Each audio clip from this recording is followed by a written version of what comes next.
Ajari kami Tuhan, untuk mengerti Tuhan bahwa hidup kami bukan untuk kami saja Tuhan.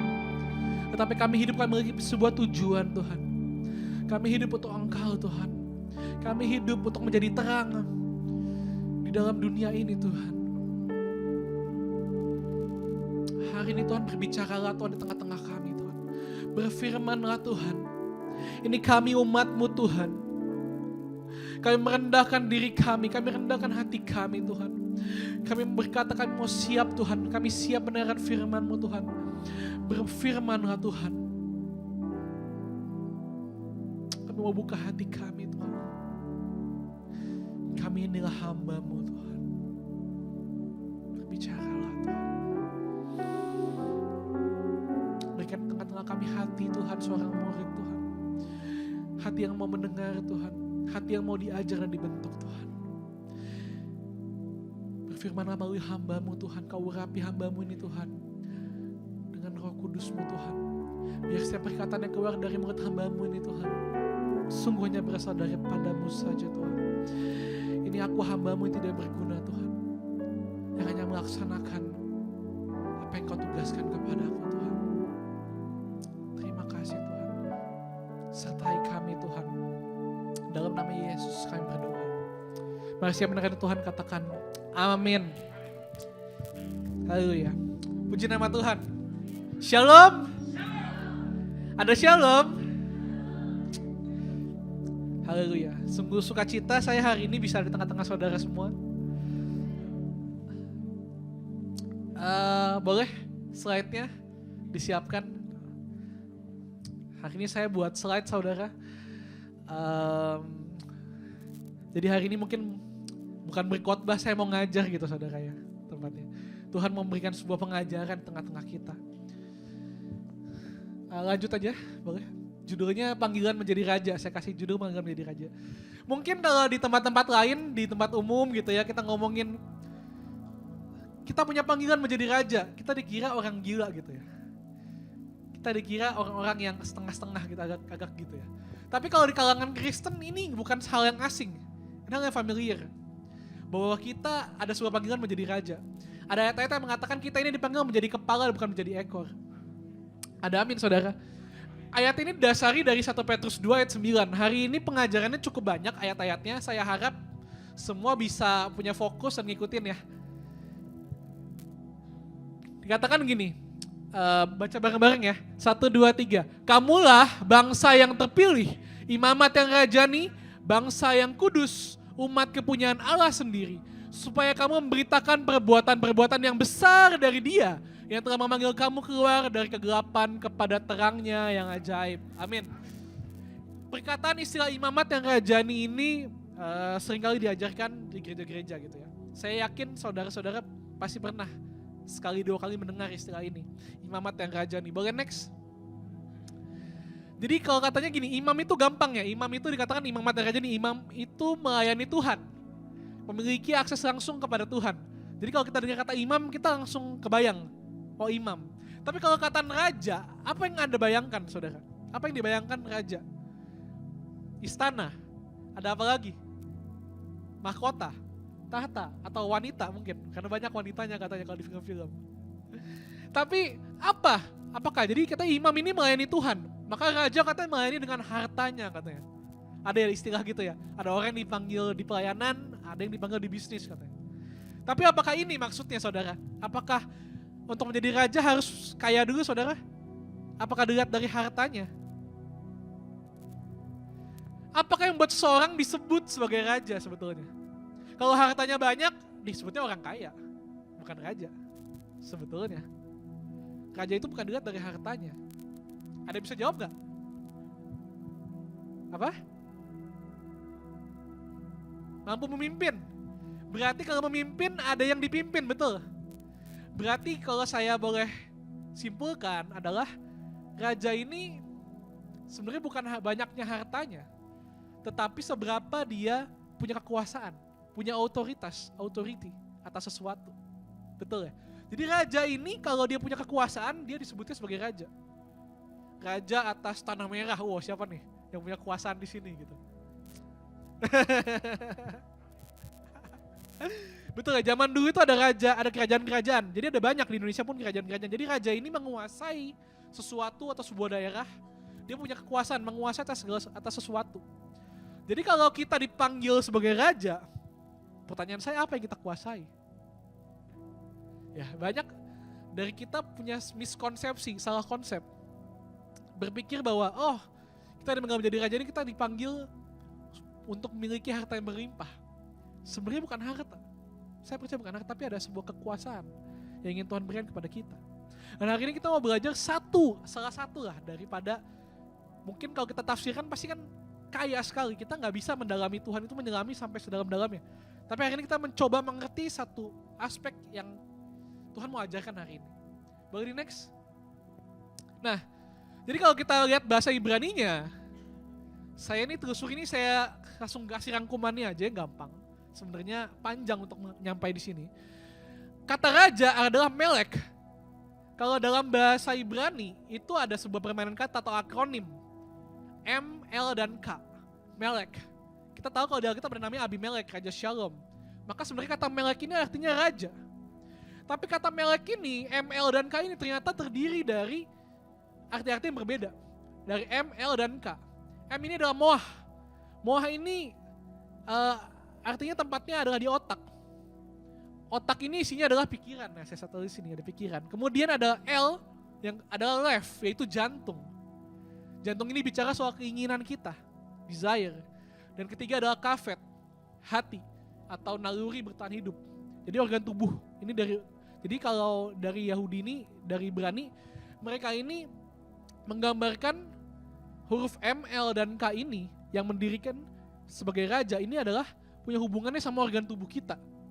Jadi seseorangnya dikatakan bisa menjadi seorang raja kalau dia menguasai ketiga organ tubuh ini atau ketiga aspek ini. Yang pertama adalah pikiran, kemudian keinginan, dan naluri. Boleh di next? Kita akan bahas satu persatu. Jadi ternyata kekuasaan ini bukan menguasai harta, tapi sebenarnya menguasai diri kita sendiri. Jadi ketika dipanggil sebagai imam yang raja nih, kalau saya tafsirkan, sebenarnya seorang raja, sebelum kita mendapatkan bonus-bonus seperti harta dan kekuasaan yang lain, sesungguhnya kita terlebih dahulu harus qualified menjadi seorang raja. Kita harus terlebih dahulu mampu atau dinyatakan dipilih menjadi seorang raja. Karena raja itu gak mungkin semua jadi raja, itu siapa rakyat kira gitu kan. Raja ini selalu yang terpilih. Dan untuk menjadi syarat menjadi seorang raja, kalau menurut dari Ibrani dikatakan harus menguasai 3 hal ini, maka dikatakan dia ini sebenarnya seorang raja. Yang pertama adalah kafet. Kita bicara dari yang paling bawah dulu levelnya, dari K dulu, kafet, yaitu hati. Hati ini saudara bukan hati perasaan ya, tapi organ tubuh hati. Kalau dalam biologi saya belajar, organ tubuh ini kan kalau jantung untuk memompa darah katanya. Kalau hati ini seringkali kita gak sadar apa yang dikerjakan sama dia. Dia ini punya namanya menciptakan namanya albumin. Jadi dia ini setiap hari, dia inilah yang menetralkan racun dalam tubuh kita. Jadi kalau saudara ini makannya sembarangan, makanya sering sakit liver bilangnya, sakit hati. Karena hatinya ini akan dipaksa bekerja terus-terusan supaya kita ini tetap sehat. Maka dia bisa rusak. Nah hati ini tanpa disuruh, tanpa kita merasakan, dia ini sudah bekerja. Maka dikatakan sebenarnya hati ini bicara soal naluri bertahan hidup.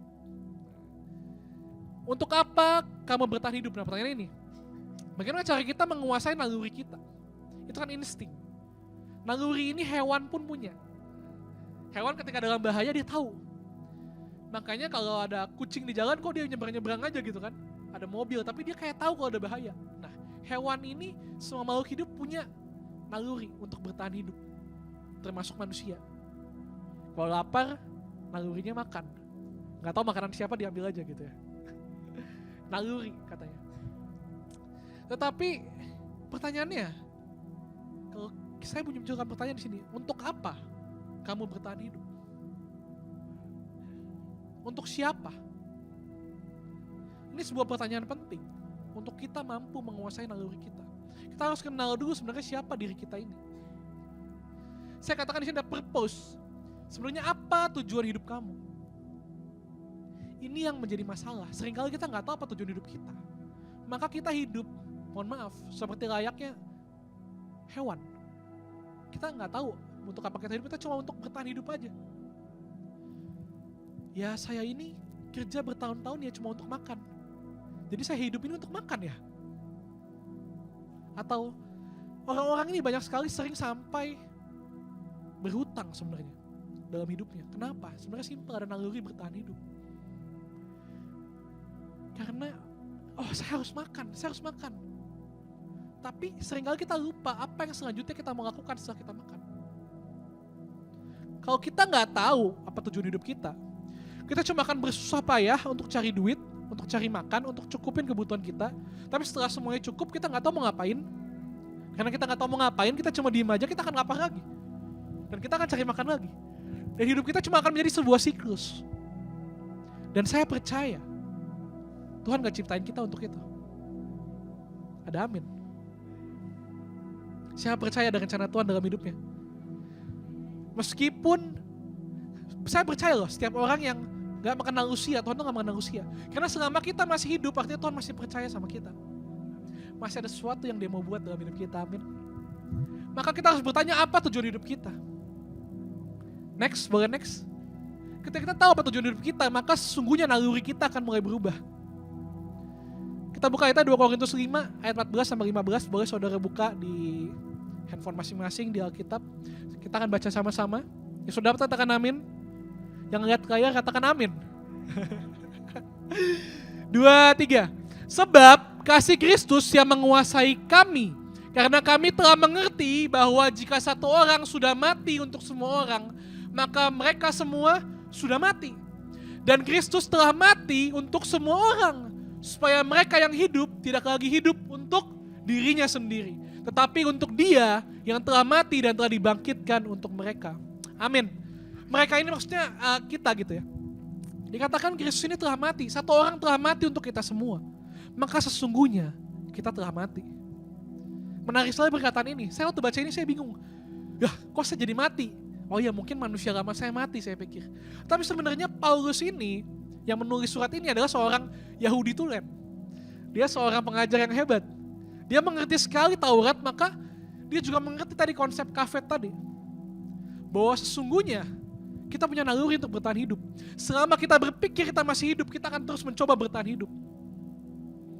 Tapi firman Tuhan berkata, sesungguhnya kita telah mati. Karena Dia telah mati untuk kita. Kita nggak perlu bertahan hidup lagi, saudara. Bisa dimengerti nggak? Kita nggak perlu bertahan hidup, karena apa? Kita sudah mati sebenarnya. Tapi karena kita sudah mati, kita hidup dan akan mendapatkan hidup yang kekal bersama dengan Dia. Jadi sesungguhnya kalau kita mengerti betul firman Tuhan, kita ini udah gak perlu bertahan hidup. Dikatakan apa? Kita bukan hidup untuk diri kita sendiri. Karena kita udah mati, kita gak perlu hidup buat diri kita sendiri. Tetapi untuk siapa? Untuk Tuhan. Yang telah mati dan telah dibangkitkan untuk kita. Wah. Saya waktu nyiapin ini sebenarnya saudara, saya ini siapin tadi buat Tiut tadinya. Cuma pas minggu lalu saya mau khotbah, Tuhan bilang jangan, tuker aja. Tadi saya mau kasih yang agak ceria gitu, karena kemarin saya khotbahnya serius juga gitu ya. Tapi Tuhan bilang jangan, tuker katanya, kasih yang ini. Dan saya percaya ada maksud Tuhan untuk saudara. Artinya Dia sayang sama saudara. Dia mau kasih makanan yang berat. Amin. Dikatakan saya bingung gitu, saya merenung sekali bahwa iya ya, saya pikir kalau saya gak kerja, ya kata orang bilang kan gini, gak kerja gak makan. Maka saya seringkali sangat khawatir ketika saya gak punya duit.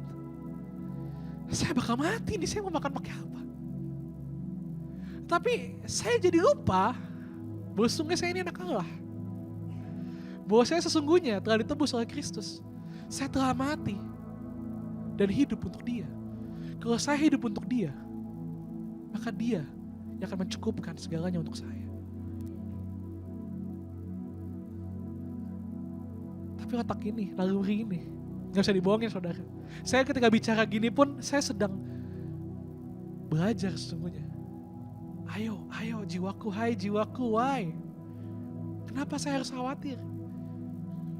naluri ini akan sepanjang hidup kita akan menjadi musuh di dalam selimut kita. Kenapa? Ketika kita gak punya uang, hal pertama yang kita akan panik. Ketika gak ada makanan di meja, kita akan panik. Ketika minyak goreng habis, akan panik. Ketika harga sembako naik, pikiran kita, naluri kita akan mikir, wah, saya harus bertahan hidup gimana? Tapi mari ingatkan diri kita. Tuhan mau ingatin selalu, hei, kamu itu udah gak perlu bertahan hidup. Kamu sudah mati. Dan kamu hidup untuk aku. Dan kalau kamu hidup untuk aku adalah Jehovah Jireh. Aku yang akan menyediakan segalanya untuk kamu. Why you need to worry? Kenapa kamu harus khawatir? Apa yang kamu khawatirkan? Itu hanya halusinasi. Dan skenario tidak akan terjadi dalam hidup kamu. Berapa kali dalam otak kita berpikir bahwa kita akan mati. Kita akan menderita. Kita akan gak bisa melanjutkan hidup lagi. Tapi itu hanya skenario yang kita mainkan. Yang tidak akan terjadi dalam hidup kita. Selama kita hidup, kita punya percaya sama Tuhan, itu gak akan terjadi dalam hidup saudara. Amin. Next. Yang kedua, dikatakan kalau kita tidak mampu menguasai naluri kita, ada yang namanya keinginan. Nah, ini lebih susah nih katanya. Tapi level 1 aja tadi kayaknya udah berat banget ya. Ini ada keinginan, katanya ini level keduanya. Desire, left, jantung. Kalau kita sering salah di Alkitab tuh dibilangnya heart, hati. Sebenarnya heart ini organ jantung. Dia sebenarnya jantung. Jadi kata heart ini seringkali salah orang Indonesia bilangnya. Katanya dari buahnya lah sebuah pohon itu dikenal. Perbuatanmu akan mencerminkan hatimu. Nah ini, ada orang yang bilang, wah, saya ini orang baik. Wah. Tapi perkataannya selalu kasar dan menyakitkan. Oh, saya ini sabar. Wah, digebukin. Gak mungkin kan? Dusta kan? Jadi dia katanya dari perbuatannya kita ketahuan. Orang yang hidupnya dipimpin oleh keinginannya akan menderita. Kata siapa ini? Kata saya. Ini saya nulis. Kenapa saya bilang gini? Gak tahu, saya lagi nulis ini, saya bilang, kalau orang hidupnya dipimpin sama keinginannya, dia pasti akan menderita. Sejujurnya waktu saya ngetik ini, saya berkonsep aja. Tapi di saat di sini saya mengerti akhirnya gitu. Ini barusan saya ngerti, saya bilang gini. Kenapa? Karena keinginan kita gak terbatas, saudara. Manusia ini gak pernah puas. Kalau kamu ikutin keinginan kamu, dompet kamu akan kosong. Serius. Ketika dompet kosong, karena gak mampu tapi keinginanmu yang menguasai kamu. Kamu cari pinjaman. Serius. Kamu akan rugiin saudara-saudara kamu. Rugiin teman-teman kamu. Akhirnya saudara-saudara kamu pergi, teman-teman kamu pergi. Gak ada yang percaya lagi sama kamu. Setiap hari kamu sama dicari sama debt collector. Kalau keinginan kamu gak kamu kuasain, percayalah, kamu akan menderita. Maksud Tuhan baik ketika dia mengatakan dalam firman-Nya, untuk kita diberikan perintah-perintah, kita diberikan larangan. Sebenarnya untuk kebaikan kita, bukan untuk kebaikan Tuhan. Kalau kita berbuat baik, kita kan berbuat baik sama orang. Kita yang dipuji orang, kita yang disenangin orang, bukan Tuhan. Kalau saudara datang di 2 minggu lalu saya khotbah, saya katakan, kalau hidup kita dikatakan untuk memuliakan Tuhan, ya mungkin saya yes dan amin. Tapi apakah Tuhan butuh dimuliakan sama kita? Apakah dia kurang mulia sampai dia butuh kemuliaan dari kita? Jadi kalau hidup kita, perbuatan kita berpikir, oh ya, buat Tuhan. Sebenarnya Tuhan, kita berbuat buat Tuhan, Tuhan itu mau berbuat untuk kebaikan kita. Tapi seringkali keinginan kita ini makanya perlu kita kuasai. Kita perlu kuasai. Toh manusia keinginannya gak semua negatif kok. Ini penting. Bukan kita matikan keinginan kita, tapi kita kuasai. Saya yakin dan percaya, sejahat apapun seorang, dia pasti punya keinginan baik dalam hati kecilnya. Karena Tuhan ketika menciptakan manusia, dia ciptakan dengan hembusan nafasnya. Ada kualitas Tuhan di dalam hidup kita. Ini dalam diri kita ini yang kedagingan ini sebenarnya ada kualitas Tuhan juga loh. Cuma karena dosa aja nih, yang selalu menyeret kita pada keinginan yang seolah-olah merugikan orang lain dan negatif. Saya punya loh keinginan untuk menyenangkan orang tua saya. Saya punya loh keinginan untuk ngeliat orang lain seneng. Meskipun tuh orang nyebelin, tapi saya punya keinginan untuk suatu hari bisa berteman sama dia. Pernah gak sih kita ngerasa, aduh, ini orang nih nyebelin banget. Kalau dia gak nyebelin kayak gini, sebenarnya kita bisa akrab nih. Ada keinginan-keinginan yang sebenarnya Tuhan sudah tanamkan dalam diri kita. Sehingga kita kuasai keinginan kita, kita akan memiliki keinginan-keinginan yang ilahi. Sehingga perbuatan kita otomatis akan menjadi berkat. Orang yang mau jadi raja, bukan cuma sekedar menguasai apa yang kelihatan, tapi yang tidak kelihatan ini jauh lebih penting, saudara. Ini hal yang paling mendasar. Kalau Tuhan mau percayakan sebuah daerah, sebuah rumah, sebuah harta, keluarga kepada saudara, dikatakan saudara bisa menguasai diri saudara sendiri. Kita harus bisa menguasai diri kita dahulu. Jadi inilah salah satu perbuatan kita. Wah, mati nih ya. Gawat nih. Saya buka handphone saya deh kalau gitu. Karena saya nggak buat catatan, saudara. Saya catat semua di sini, bentar ya. Kalau saudara nggak bisa lihat, nggak apa-apa. Coba saya lihat. Inilah keinginan atau jantung tadi, left, MLK. Ini huruf L-nya. Kemudian kita mau buka ayatnya. Bilangan 15 ayat 39. Nah, ini perjanjian lama nih. Kalau yang tahu gitu ya, saya sekedar info mungkin mengingatkan perjanjian lama ini bicara soal jasmaniah. Maka perbuatan kita sebenarnya hal jasmaniah. Maka kita harus perhatikan, kita bisa lihat. Bilangan 15 ayat 39. Nah, ini harus buka nih saudara nih karena mati ya layarnya. Yang dapat katakan amin. Bilangan 15 ayat 39, 2, 3. Maka jumlah itu akan mengingatkan kamu apabila kamu melihatnya kepada segala perintah Tuhan, sehingga kamu melakukan dan tidak lagi menuruti hatimu atau matamu sendiri.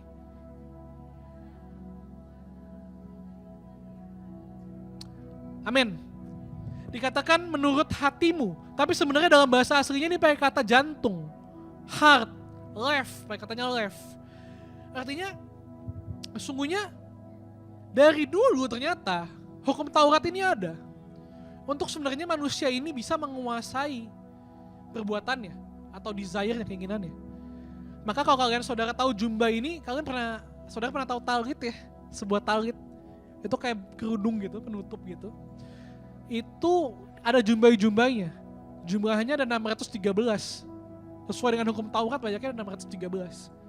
Sehingga ketika mereka lihat itu jumlah itu, kenapa harus ada dekat mereka supaya mereka ingat setiap kali mau berbuat sesuatu, oh ini nggak boleh nih, kata ini ada perintah Tuhan nih, ada Taurat Tuhan nih, nggak boleh nih, ada sesuatu yang nggak boleh dilanggar. Tapi pertanyaan saya, sesungguhnya mampukah kita sebagai manusia menuruti seluruh hukum Taurat itu? Kalau orang mampu, pasti perbuatannya dia sudah kuasai perbuatan keinginannya. Tapi pertanyaannya mampu gak? Sebenarnya kita gak mampu kayaknya. Kalau saya sih, saya bilang saya gak mampu. Karena 613-nya kalau disebutin saya gak tahu apa aja. Ngafalinnya aja butuh berapa lama. Bagaimana menjalankannya. Jadi pada masa zaman Musa itu, kalau saudara pengen di zaman Musa, wah saya gak tahu. Harus ngafalin segitu banyak. Ya kan, kita di Indonesia yang ngafalin cuma 5 Pancasila aja, belum tentu hafal semua nih. 613 pasal, waduh. Wah. Dan itu dipakai di talit, mereka harus ingat gitu ya. Ini untuk ingat. Jadi saya kalau mau berbuat sesuatu harus pakai talit, makanya pakai kerudung terus mungkin ya. Jadi kalau kemana-mana keluar tuh pakai. Sebenarnya tujuannya bukan untuk melindungi, bukan untuk hiasan, tapi ada sebuah makna bahwa mereka ingin perbuatannya tidak mengikuti keinginan daging mereka. Tapi sekali lagi, itu usaha manusia. Tuhan kasih jalan nih, kau kasih jalan. Tapi mampukah kita? Saya percaya kita gak mampu semuanya.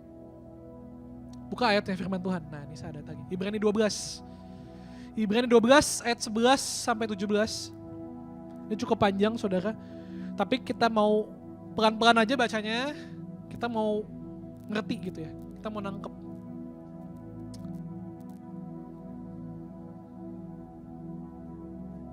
Ibrani 12 ayat 11. Dapat semua saudara katakan amin. Saya baca ayat 11, saudara ayat 12 dan seterusnya, oke? Saya baca duluan ya ayat 11. Memang tiap-tiap ganjaran pada waktu ia diberikan tidak mendatangkan sukacita, tetapi duka cita.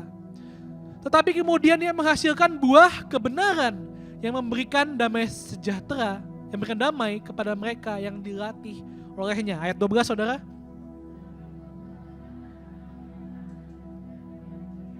Dan luruskanlah jalan bagi kakimu, sehingga yang pincang jangan terpelecok, tetapi menjadi sembuh.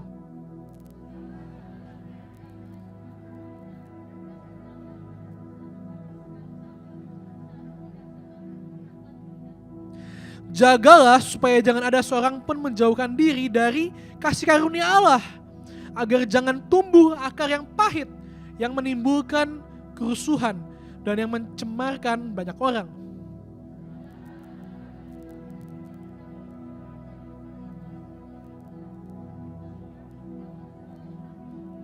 Untuk sepiring makanan, sebab kamu tahu bahwa kemudian ketika ia hendak menerima berkat itu, ia ditolak, sebab ia tidak beroleh kesempatan untuk memperbaiki kesalahannya, sekalipun ia mencarinya dengan mencucurkan air mata. Amin.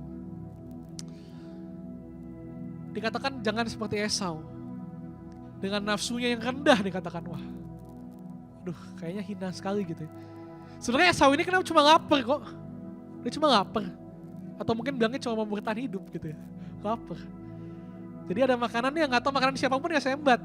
Syaratnya apapun saya gak peduli. Pokoknya saya mau makan dulu. Dan makanan yang dia suka gitu ya. Dan dikatakan ketika ia mau menerima berkat itu, ia ditolak. Waduh. Amit-amit gitu ya. Terjadi sama kita gitu ya. Sampai dikatakan dia gak boleh kesempatan lagi. Sampai mencarinya dengan mencucurkan air mata, tetap gak dapat. Tapi ini kan perjanjian baru Pak Pendeta gitu ya.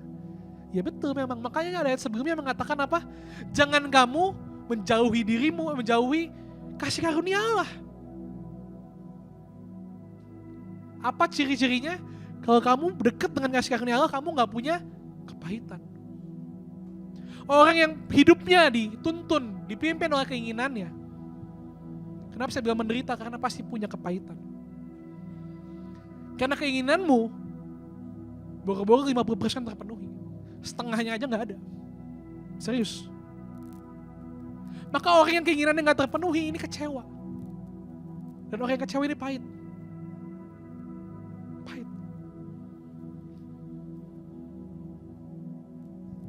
Coba orang, apa ya contoh gampangnya, ditolak cintanya, kecewa, pahit. Ada yang bunuh diri, ada yang mau bunuh orangnya. Pahit. Dan orang-orang gak ngeliat itu apa, bilangnya apa, gila. Gitu doang. Apa sih nih orang, ya gak? Orang yang pahit ini menjadi seolah perbuatannya udah gak terkontrol. Karena sedemikiannya itulah frustrasinya. Kira-kira Esau itu frustrasi sekali. Kalau saudara baca betul Alkitab dan saudara ingat, Esau ini masih pengen bunuh Yakub.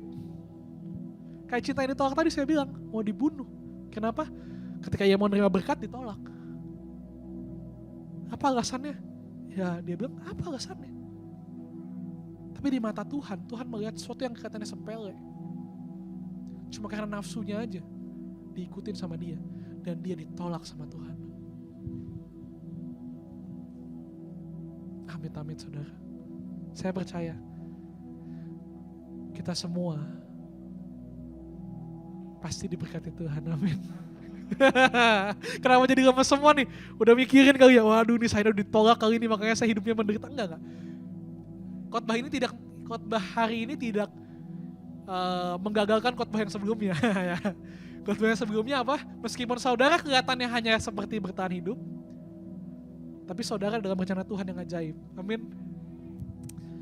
Masalah yang hari ini diangkat, pengajaran hari ini diangkat, bicaranya seperti ini. Kalau saudara tahu saudara pernah mengikuti keinginan hidup saudara, sampai saudara kecewa dan saudara pernah pahit, mari hari ini kejar kasih karunia Allah. Di dalam kasih karunia Allah ada pengampunan. Dan bukan sekedar diampuni, tapi saudara juga akan diberkati. Ada amin. Kurang apa lagi coba, Tuhan itu gak pernah setengah-setengah. Dia sudah bebaskan kita dari belenggu dosa, dari kepahitan kita. Kita diberikan damai, kita diberikan berkat. Karena itu adalah bagian kita. Belum nyala ya? Oke, gak apa-apa. Kita lanjut ya saudara, dengan iman. Itu tadi ngomongin perbuatan. Sebenarnya banyak yang bisa kita katakan, tapi saya percaya kunci dari menguasai perbuatan kita adalah mendekati kasih karunia Allah. Bergaul karib dengan Allah. Gak lain dan gak bukan. Jangan kepahitan, malah kepahitan. Apa? Dekati, cari kasih karunia Allah. Karena ketika kita diberikan kasih karunia Allah, kita diampuni, percayalah, ada sebuah pintu yang terbuka untuk kita juga mengampuni orang lain. Ketika kita, contoh nih, manusia itu gampang cenderungannya. Kalau dapat duit banyak, wah ayo kita ajak makan, wah. Kenapa? Dapat berkat yang dia secara tiba-tiba. Dapat lotre, dapat door prize. Lebih mudah untuk memberikannya kepada orang lain. Kenapa? Dikasih gratis, cuma-cuma. Dan Tuhan, kalau kita dekati kasih karunia Allah, Dia mengampuni kita tanpa syarat. Serius, asal kita datang aja. Maka kita yang mendapatkan pengampunan yang begitu luar biasa, akan mulai terbuka hati kita untuk mengampuni orang lain. Sekalipun dia kayaknya gak pantas buat kita ampunin. Karena kita tahu sebenarnya kita juga gak pantas diampuni Tuhan. Betul? Ada amin saudara. Kita lanjut kepada pikiran, yaitu otak, MLK, ini yang M. Nah ini katanya level yang paling sulit nih. Otak, pikiran. Menariknya, kalau kita tahu kejadian penciptaan manusia, jadi Tuhan nih lagi bikin Adam ceritanya, bikin manusia dari tanah liat. Udah jadi, badannya udah jadi, casingnya udah jadi nih, tapi belum hidup manusianya. Kemudian dihembuskan nafas sama Tuhan, betul ya? Dikatakan manusia kemudian jadi makhluk hidup. Tapi sesungguhnya ketika dikatakan pakai nafas kehidupan, dalam bahasa Ibrani-nya kalau kita cari asal katanya, ada kata neshama di dalam situ. Neshama ini tempat tinggalnya di dalam otak. Jadi neshama ketika dihembuskan, dia masuk ke dalam otak ternyata. Jadi bukan udara itu masuk ke seluruh badan kita, terus berputar-putar di otak kita, enggak. Ternyata neshama itu dihembuskan, tempat tinggalnya di otak. Apa sih neshama ini? Neshama ini berurusan dengan kualitas atau esensi seseorang. Maka ketika dihembuskan neshama itu masuk ke dalam diri kita, makanya manusia dikatakan segambar dan serupa dengan Allah. Karena ada kualitas Allah dalam otak kita. Bayangin loh, ada kualitas dan esensi Tuhan. Nanti ada sebuah identitas Tuhan ditaruh di dalam pikiran kita, di dalam otak kita. Sehingga makanya manusia dikatakan kalau di dunia dikatakan punya akal budi. Makanya dia berbeda sama hewan. Manusia derajatnya lebih tinggi, kenapa? Karena itu ada kualitas Tuhan yang membuat kita dalam otak kita bisa berpikir seperti Tuhan sebenarnya.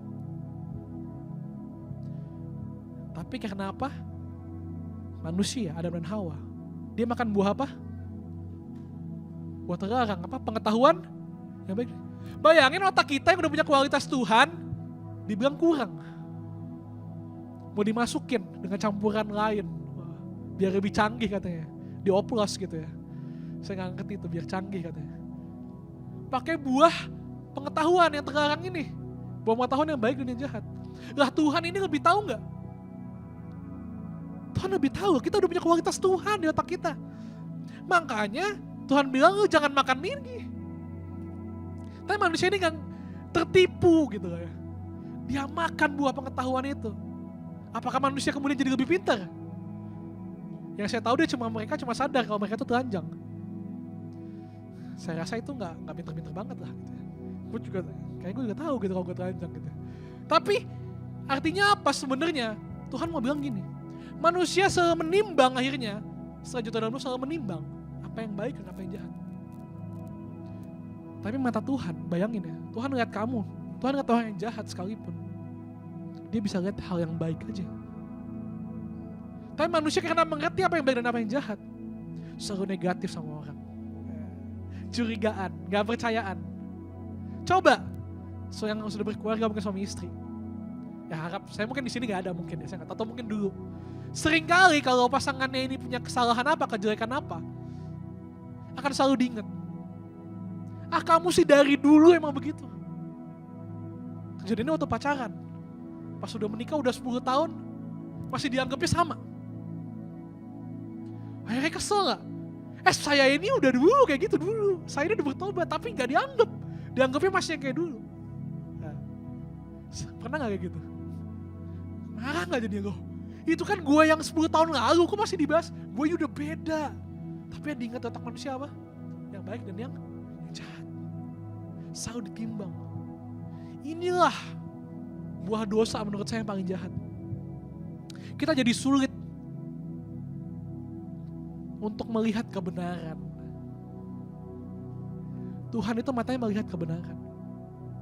Tapi karena kita manusia ini, kualitasnya sudah tercemar, sudah dioplos. Jadinya kita sering ingat-ingatnya yang jahat, selalu menimbangnya hal yang baik dan yang jahat, baik, jahat, baik, jahat. Padahal mata Tuhan melihatnya kebenaran. Dan Tuhan mau mengajarkan kita hari ini, kalau kita mau menguasai pikiran kita harus terus cari kebenaran. Semakin sering kita pandang kebenaran, kita pegang kebenaran, kita juga akan melihat hal-hal yang benar.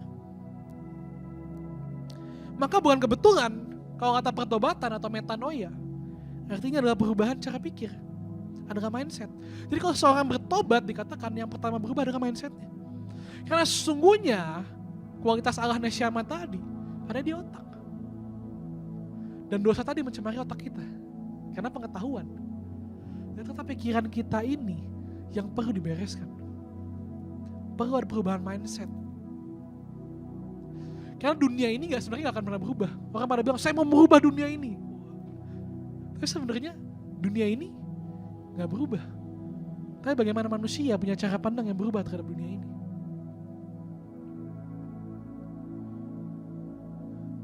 Tapi kalau dia gak berubah, saya gak bisa mengasihi dia. Kalau dia berubah, saya juga akan berubah. Wah, banyak lah syarat-syarat ya kan. Tapi sesungguhnya Tuhan kita tuh luar biasa loh. Kualitas Tuhan apa? Meskipun manusianya belum berubah, dia pandang indah ciptaannya. Dia pandang indah kita.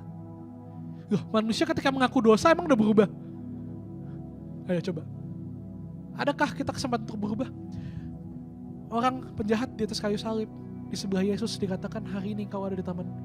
Kapan dia bertobat ya? Gimana caranya udah disalib?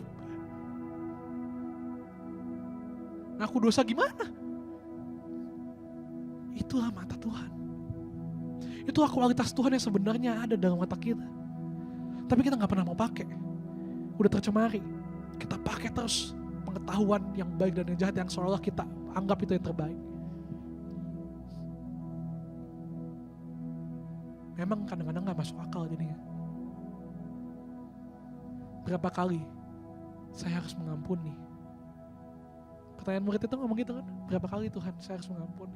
Masuk akal gak jawaban Yesus? Ini ngomongin matematika atau apa? Dikatakan 70 kali 7 kali 7. Gue gak ngomongin matematika gitu, gak ngerti gitu. Kayak Petrus ini kan ngelayan gitu kan ya. Taunya dia banyak gitu taunya. Gak masuk akal. Ya berarti tuh orang kalau ngelakuin kesalahan yang sama 70 kali 7 harus gue ampunin. Sama loh kesalahannya. Siapa yang sabar?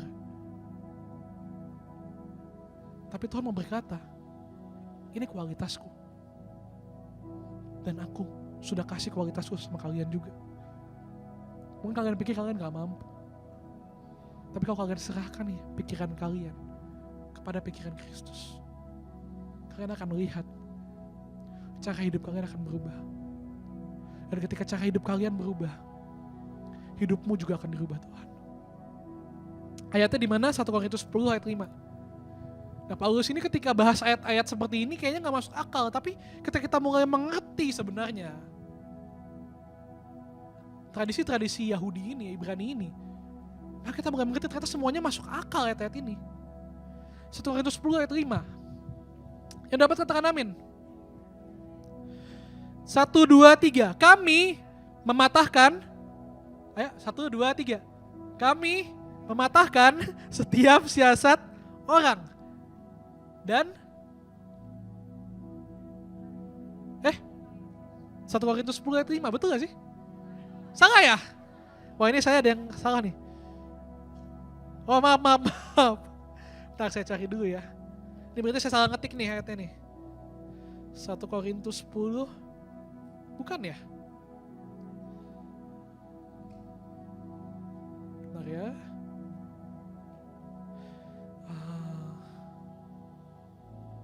Apa ya, di mana ya? Bentar, apa 2 Korintus? 2 ya? 2 Korintus ya? Sorry, 2 Korintus 10 ayat 5. Oh iya, 2 Korintus 10 ayat 5, maaf saudara. Ini saya salah ngetik nih. Bukan 1 Korintus tapi 2 Korintus ya. Yang dapat katakan amin. 1, 2, 3. Kami matahkan setiap siasat orang dan merubuhkan setiap kubu yang dibangun oleh keangkuhan manusia. Untuk apa? Menentang pengenalan akan Allah. Kami menawan segala pikiran dan melakukannya kepada Kristus. Kata kuncinya di sini adalah menentang pengenalan akan Allah. Itu adalah sebuah keangkuhan. Jadi kalau hari ini ada orang yang bilang dia gak mau kenal Tuhan, percayalah dia tidak menguasai pikirannya. Dan percayalah dia adalah orang yang angkuh.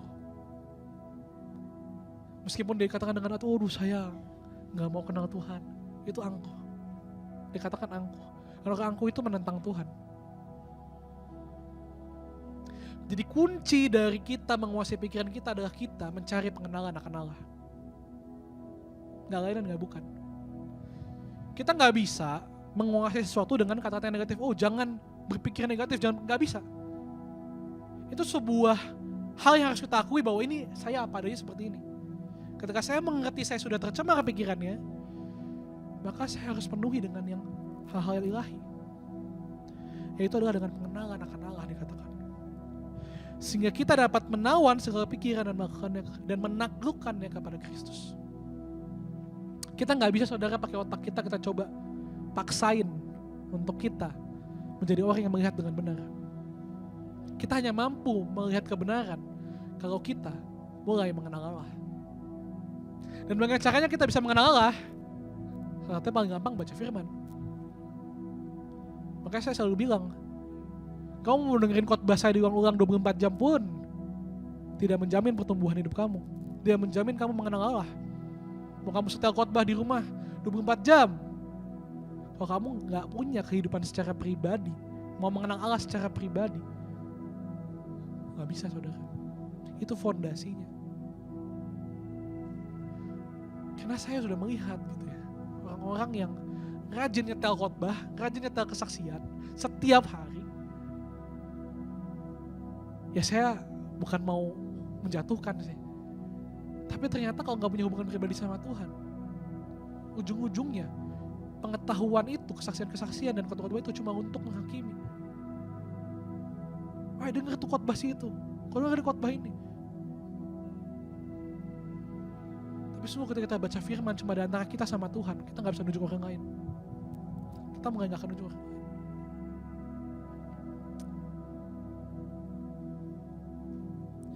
Ini adalah kunci dari menguasai 3 aspek raja tadi. Jadi apa? Menguasai naluri, keinginan, dan pikiran. Siapa yang hari ini setelah dengar khotbah saya masih mau bilang mau jadi raja? Loh, ini panggilan kita loh. Kita gak imam yang rajani.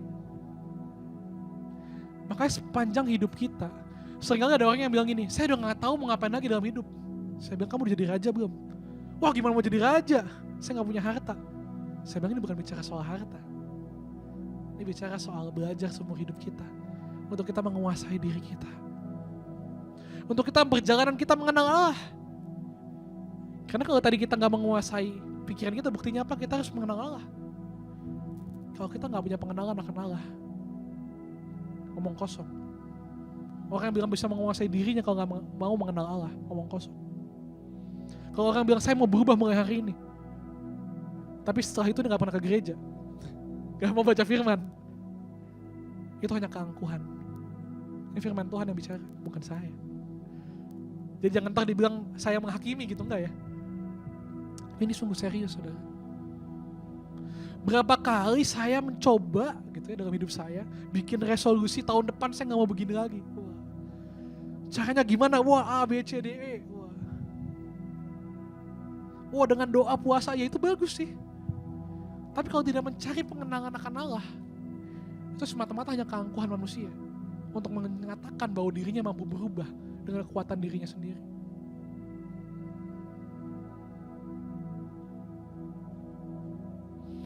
Maka Yesus sesungguhnya sudah mencantumkan hal paling utama dari perintah Tuhan, betul? Ayatnya di Matius 22 ayat 37. Saya bacain aja ya. Semua pasti pada tahu. Jawab Yesus kepadanya, apa hukum yang terutama itu ya Tuhan? Kasihilah Tuhan Allahmu dengan segenap hatimu dan dengan segenap jiwamu dan dengan segenap akal budimu. Itulah hukum yang terutama dan yang pertama. Ada 3 aspek, betul? Sebenarnya ini menggambarkan hal yang sama. Ada naluri kita, keinginan kita, dan pikiran kita. Dikatakan gini, untuk kita mampu menguasainya, kita harus belajar mengenal Allah kan. Artinya apa? Tuhan Yesus ngomong, belajar mengasihi aku dengan seluruhnya. Berikan nalurimu, keinginanmu, kehendakmu, pikiranmu kepada Tuhan. Kan mengasihi Tuhan dengan semuanya artinya apa? Memberikan semuanya. Saya selalu ingat dengan khotbah yang saya dengar waktu saya muda. Pendeta selalu pernah ngomong sama saya gitu kan. Tuhan gak pernah minta banyak dalam hidup kalian. Tapi Tuhan minta semuanya. Tadi saya sudah wah Tuhan tidak pernah minta banyak. Wah saya langsung. Tapi Tuhan minta semuanya. Waduh. Dan dia bilang hari itu, siapa yang mau berikan semuanya buat Tuhan, maju ke depan. Waduh, saya bilang, waduh. Tapi saya maju aja karena saya masih muda waktu itu, saudara. Uang saya gak banyak, jadi kasih semuanya juga gak apa-apa lah. Ternyata yang Tuhan minta bukan soal harta sekali lagi, saudara. Bukan harta. Dia minta diri kita. Naluri kita. Keinginan kita. Bahkan pikiran kita. Tapi kan itu keinginan saya, keinginan yang negatif sebenarnya. Tapi Tuhan berkata apa? Kasihi aku dengan semuanya itu. Artinya apa? Kalau 1-2 kali kamu jatuh itu gak masalah. Selama kamu larinya kepada kasih karunia Allah, gak masalah. Karena berapa kali pun kamu jatuh, Tuhan akan bantu kamu untuk naik lagi.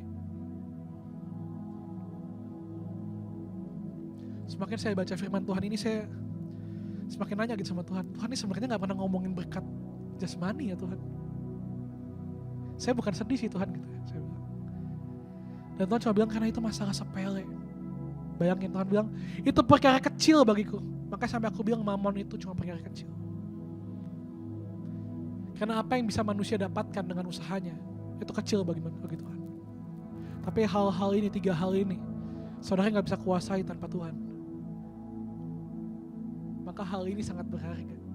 Dan ketika engkau dikatakan layak sebagai raja, engkau mampu menguasai semuanya atas kasih karunia Allah. Segalanya hanya mengikuti kamu. Maka firman itu jadi masuk akal. Carilah dahulu kerajaan Allah dan segala kebenarannya. Semuanya akan ditambahkan kepadamu. Ada amin saudara. Di Alkitab hanya ada mencatat gitu ya. Banyak raja di Alkitab, betul. Tapi hanya Daud yang dikatakan sebagai Raja Daud, jelas dikatakan dalam Injil. Daud itu gak punya apa-apa saudara. Dari mudanya dia gak pernah merasakan kekayaan sebenarnya. Gak pernah. Anak paling bungsu, kurang dianggap. Ketika naik, sempat sih ngerasain damai sedikit lah. Jadi pahlawan, ngalahin Goliat. Tapi setelah itu hidupnya kan sengsara kayak kemarin khotbah saya kemarin gitu ya, ngomongin Daud. Tapi ketika dia sampai di satu titik Tuhan bilang ini waktunya dia jadi raja, nggak ada satu hal pun yang bisa menghentikan itu. Bahkan saya berani bilang dosanya sekalipun tidak menghentikan dia tetap menjadi seorang raja. Oh iya dong. Daud itu dinyatakan setelah dia jadi raja dia berdosa. Bahkan dia ngurus anak aja ada keributan. Sampai Absalom anaknya merebut tahtanya. Tapi segala hal tersebut tidak menghentikan dia, tidak menghentikan Tuhan untuk melihat dia sebagai seorang raja. Simple saudara kuncinya. Karena dia mengasihi Tuhan dengan segenap hatinya, dengan segenap jiwanya dan segenap pikirannya. Ayatnya apa? Mazmur 69 ayat 9. Boleh dibuka saudara. Dikatakan apa? Ada yang dapat katakan amin? Mazmur 69 ayat 9. Ini satu ayat hafalan saya juga.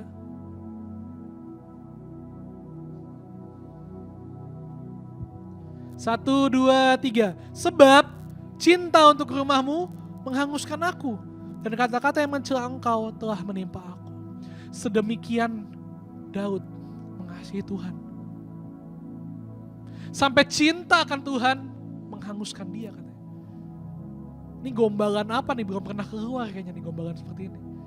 Ada yang berani bilang gitu ke pacarnya gitu ya. Saya ini cinta banget sama kamu, sampai saya ini angus rasanya.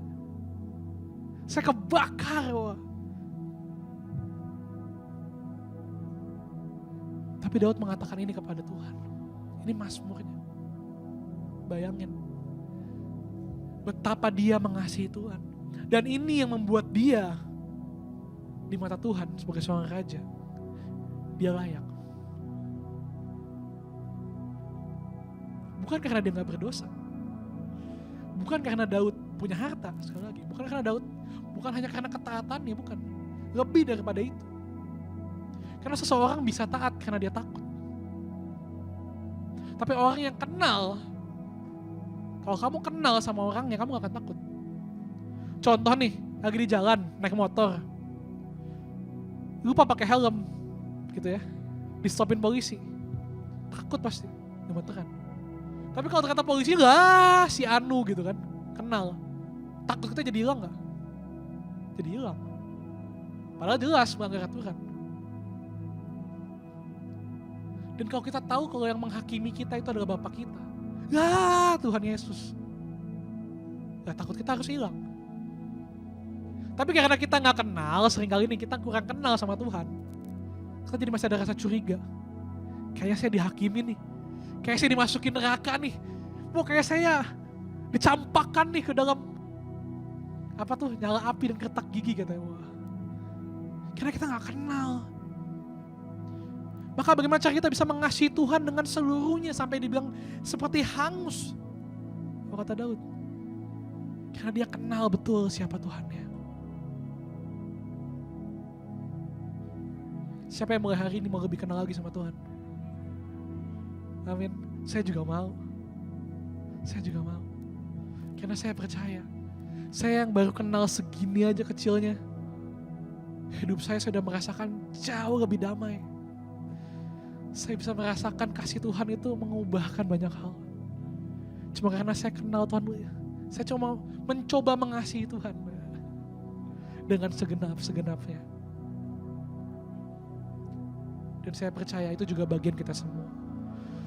Tuhan yang akan memampukan kita. Tuhan akan memberikan dirinya untuk dikasihi sama kita. Walaupun kasih kita ini terbatas, betul. Jadi hari ini firman Tuhan mengajarkan kita bahwa kita sungguh dipanggil, punya panggilan sebagai seorang raja. Tapi bukan raja yang apa yang ada di pikiran kita. Bukan bicara soal harta, tahta, apalagi wanita. Ini bicara soal hati kita, keinginan kita, naluri kita dan pikiran kita. Maukah kita mengenal Tuhan dan mengasihi Dia dengan segala keberadaan kita? Inilah panggilan untuk kita semua. Detik kita mengatakan kita mau mengasihi Dia, kita sedang menuju jalan. Kita sedang berada di jalan menuju kita menjadi seorang raja. Itulah perjalanan Daud sesungguhnya. Proses dia yang harus dialami sampai dia menjadi raja. Bukan proses ngumpulin harta, bukan proses ngumpulin simpatisan.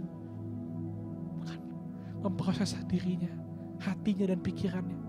Sehingga apapun yang terjadi dalam hidupnya dia, apapun yang dia lihat, pikiran dia tidak mencurigai Tuhan. Hati dia tetap menguatkan kepercayaannya kepada Tuhan. Ada amin saudara. Boleh tim musik naik.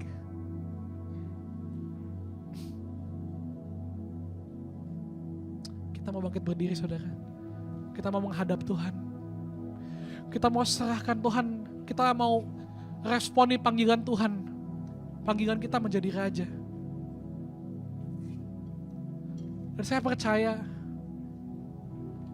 yang paling penting kita sadari adalah kita hidup bukan untuk diri kita. Selama ku hidup. Boleh? Udah. Ya kita nyanyikan saudara. Kita mau arahkan hati kita sama Tuhan. Tuhan, ini kami Tuhan, dengan segala keberadaan kami Tuhan. Tapi kami mau belajar mengasihi Engkau Tuhan. Ingatkan kami Tuhan bahwa kami hidup di dunia ini Tuhan. Kami ada Tuhan itu untuk Engkau Tuhan. Selama ku hidup bagimu, hatiku tetap memandangmu. Dunia tak bisa ya Tuhan menjauhkanku dari kasih-Mu.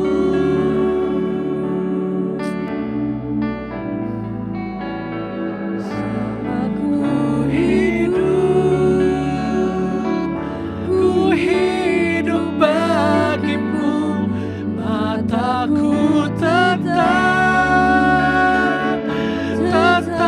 memandangmu.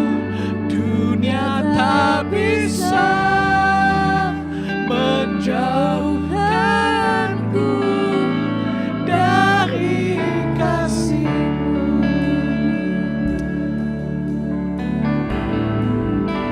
Selama ku hidup, kita hidup bagi Tuhan. Hatiku tetap menyembahmu. Dunia tak bisa menjauhkanku dari kasih-Mu. Selama ku hidup bagimu, hatiku tetap memandangmu. Dunia tak bisa menjauhkanku dari kasih-Mu. Ya Tuhan, sungguh Tuhan, biar ini jadi doa kami Tuhan. Ini jadi doa kami Tuhan. Ini keluar dari hati kami. Selama kami masih hidup di dunia ini Tuhan, biar mata kami memandang-Mu Tuhan. Biar hati kami hanya menyembah-Mu Tuhan. Sadari betul, buat kami sadar Tuhan, bahwa keinginan kami, pikiran kami, segala kehendak kami, sesungguhnya itu hanya untuk-Mu Tuhan. Kami sudah mati Tuhan. Dan kalau kami hidup hari ini Tuhan, kami hidup bagi-Mu Tuhan. Segala apa yang kami khawatirkan Tuhan, itu adalah bagian-Mu Tuhan. Bagian kami memandang-Mu, mengasihi-Mu. Bawa kami mengenal Engkau lebih lagi Tuhan. Buka dan angkat kedua tangan saudara hari ini. Tuhan memandang Engkau dengan wajahnya, yang menyinari Engkau dengan wajahnya. Kemanapun Engkau pergi, kata Tuhan, aku menyertai-Mu. Keluar masukmu aku berkati. Kemanapun Engkau pergi, aku memberkati Engkau. Di tangan kananmu aku berikan kehidupan. Aku berikan kemampuan kepadamu. Umur panjang menjadi bagianmu. Kasih, sukacita, damai sejahtera Allah menyertai Engkau semua. Aku mengasihimu. Sungguh, aku mencintaimu, kata Tuhan. Hari ini aku taburkan benih ke hatimu. Inilah benih firman yang akan menumbuhkan seorang raja.